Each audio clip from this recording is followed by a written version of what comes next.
Como nós vimos na outra aula, a química é essa ciência que desvenda os mistérios da matéria. E essa matéria é formada por aquelas pecinhas pequenininhas chamadas de átomos. Bom, então eu preciso entender, conhecer o que o átomo faz, pensa. Quanto mais informação eu tiver sobre o átomo, melhor. E as suas características. Então essa nossa aula é para falar dessa estrutura do átomo. A princípio, o nosso átomo era uma bolinha, depois os modelos foram evoluindo. Hoje em dia, esse átomo moderno, ele é dividido em duas regiões bastante distintas, o núcleo e a eletrosfera. Nesse núcleo e eletrosfera, nós temos três partículas fundamentais, prótons, nêutrons e elétrons. Vamos organizar isso numa tabelinha? Então, essas partículas têm massa, têm carga, então vamos organizar isso. Então, no núcleo estão os prótons e os nêutrons. Prótons com carga positiva e massa 1. Nêutrons com carga 0 e massa 1. A eletrosfera, estão girando lá os elétrons, partículas de carga negativa, e olha a massa do elétron, é quase que 2.000 vezes menor que a massa do próton ou do nêutron. Então, olhando para isso tudo, organizando essas informações, você percebe que no núcleo se concentra a massa do átomo e esse núcleo tem carga positiva. Na eletrosfera, nós temos uma massa muito pequena e carga negativa. Então, regiões bastante distintas. Vamos supor que você está na praia e quer imaginar o átomo como ele é, não é? Você nem quer ligar para aqueles... Você não quer ligar para as ondas do mar, não é? Então, o que acontece? Você vai imaginar o átomo. O núcleo, ele é extremamente pequeno. Se a gente conseguisse enxergar o átomo, nós não conseguimos. Se a gente conseguisse enxergar o átomo, não daria para perceber o núcleo. O núcleo ele é 10.000 vezes menor que o tamanho do átomo. Então é aquela coisinha pequenininha, perdida no além. Não é? Então a eletrosfera é uma região imensa ao redor desse núcleo bem diminuto. Então vamos pensar um pouquinho. Se o núcleo é tão pequenininho e concentra quase que toda a massa do átomo, eu posso dizer que esse núcleo é absurdamente denso. E ele é. Então, olha, regiões distintas, um núcleo muito denso com carga positiva, a eletrosfera pouco densa com carga negativa. Agora, será que esses átomos são todos iguais? Sim, eles têm núcleo, têm eletrosfera, mas o que diferencia o oxigênio do hidrogênio, do cálcio, o que muda de um elemento para outro? Bom, vai ser o número dessas partículas, de prótons, nêutrons e elétrons. Agora, a principal característica de um elemento é o seu número de prótons. Então vem correndo na sua direção um átomo, você para ele e fala, quem é você? Ele vai ter que dizer, para se identificar, o seu número de prótons. 8 prótons, você já sabe que é o oxigênio.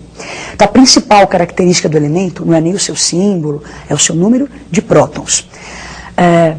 Vamos destrinchar isso um pouquinho. Então o elemento tem três características importantes. O número atômico, que é representado pela letra Z, que é o número de prótons, que é a principal característica do elemento químico. O número de massa, que é uma outra característica do elemento, representado pela letra A, e se você se lembra, a massa se concentra no núcleo. Então nós vamos somar prótons mais nêutrons. E o símbolo. Então o elemento ele tem três características.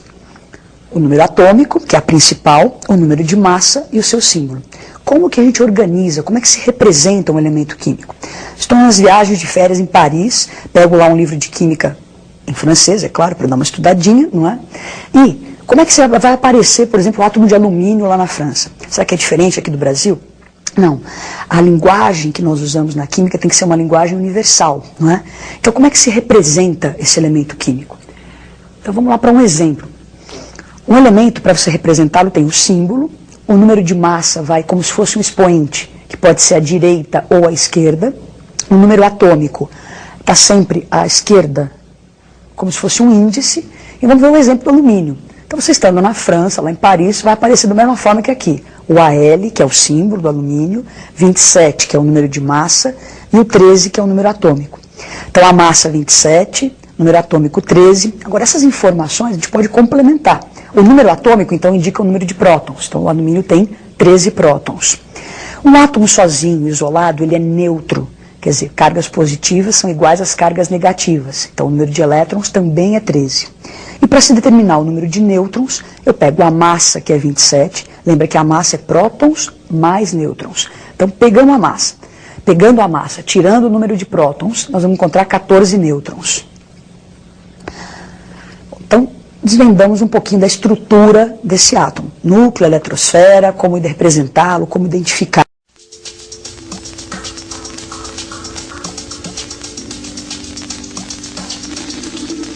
as moléculas. Imagine poder contemplar a água do banho e ver do que é feita. Imagine que os seus olhos têm o poder de aumentar o mundo à nossa volta. Imagine como poderia ser esse mundo químico. Ela está se arrumando para sair à noite. As moléculas geralmente invisíveis estão visíveis por toda a volta, como a água. Essencial, mas muito simples. Uma das menores moléculas em nosso mundo. Apenas 2 átomos de hidrogênio e 1 átomo de oxigênio combinados. Distribuição sinapse.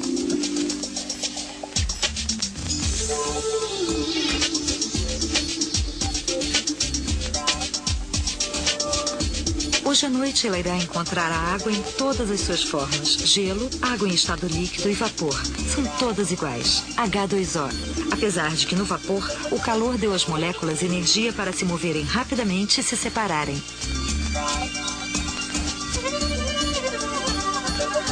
Se pudéssemos ver as moléculas com suas formas e estruturas diferentes, entenderíamos melhor como elas enriquecem o nosso mundo, criando odores, sabores, cores, texturas e despertando os diferentes sentidos. Oi, entra!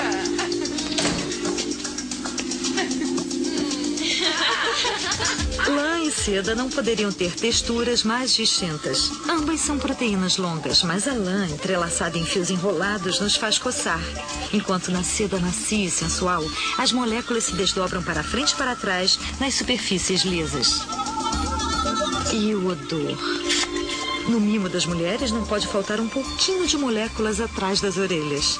Qualquer rosa com qualquer outro nome teria o mesmo odor doce.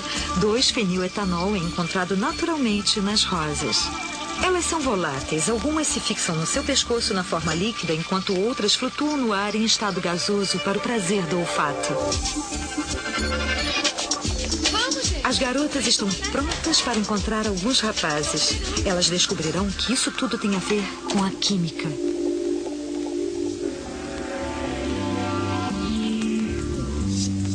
Há uma mistura inebriante de fragrâncias no bar hoje à noite. É um mundo odorífico. Aromas são compostos de moléculas. Como os gases, eles flutuam por toda parte. Imagine se você pudesse ver essas substâncias químicas bem como apreciá-las com seu nariz. Perfumes são feitos de misturas complexas de moléculas, cada uma com seu aroma único, misturadas para produzir fragrâncias atraentes. Os rapazes estão usando civetona, isto é, um míscar para homens. As garotas chegaram exalando cheiro de rosas, geraniol e 2-feniletanol. E aí, como é que tá? Hoje à noite nós veremos a atração entre homens e mulheres aumentar por causa dessas e muitas outras substâncias químicas geralmente invisíveis. Esse é o Ben. Oi, Ben. E aí, me dá uma água com gás, por favor. Água com gás.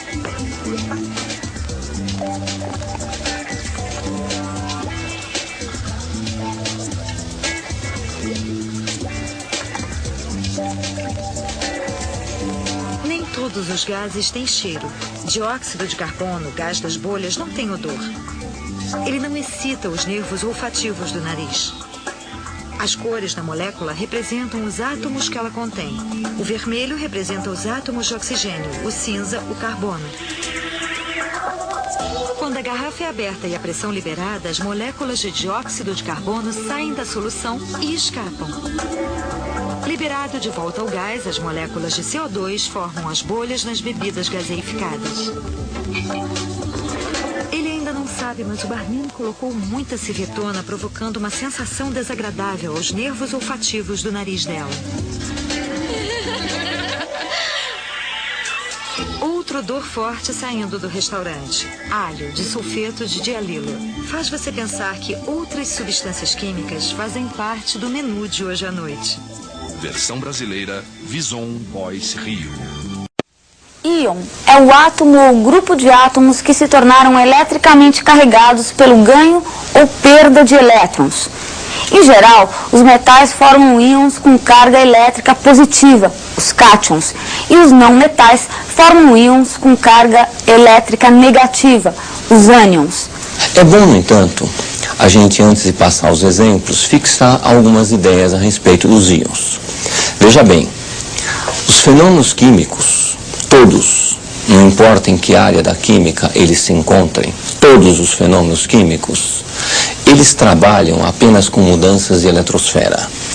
Eles não mexem na composição do núcleo.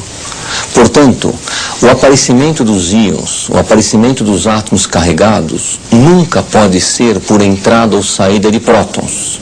O átomo, em química, jamais perde próton, ganha próton, perde nêutron, ganha nêutron. O núcleo, digamos assim, é inacessível ao fenômeno químico.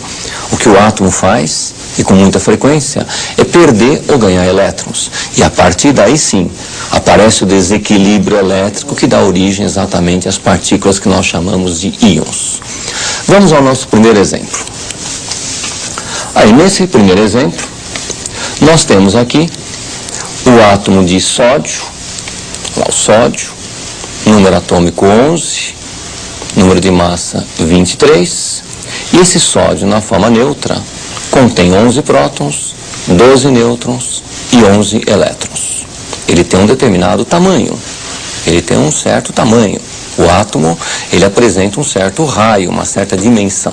Pois bem, se esse átomo de sódio, em certas circunstâncias que não interessam agora, passar a forma de cátion sódio, essa carga positiva que ele apresentou, essa carga positiva está implicando 11 prótons, 12 nêutrons